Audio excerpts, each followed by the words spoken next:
मुन्ना सुरेंद्र पाणिग्राही सभापति भारतीय विकास परिषद। आज सांबादिक सम्मेलन डाकर मुख्य उद्देश्य होची वर्तमान किट नेपाली इंजीनियरिंग छात्री मृत्यु हवा जो आज ओडिशा भारत एवं अंतरराष्ट्रीय स्तर निंदित होईछि।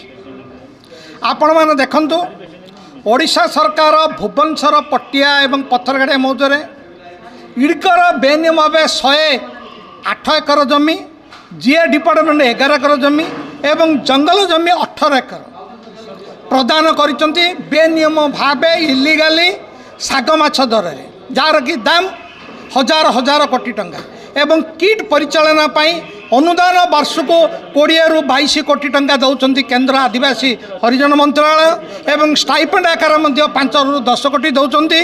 राज्य सरकार प्रत्येक मासरे 75 मेट्रिक टन चाउल जगाउं जार कि बीपीएल दर रे जार कि मासिक 1 कोटी रु ऊर्ध्व टंका साहाय्य प्रदान करुँच। तेणु आमे कहबार उद्देश्य होची वर्तमान किट को जदि सबु प्रकार जिनस केंद्र राज्य सरकार प्रदान करुँच तुरंत निजर राज्य सरकार संपत्ति घोषणा करूँ एवं किट परिचालना मध्य राज्य सरकार तुरंत नियंतु एवं जहाँ जो आज ओडिशा निंदित होती अंतरराष्ट्रीय स्तर में एवं बहु बेनियम करिछि।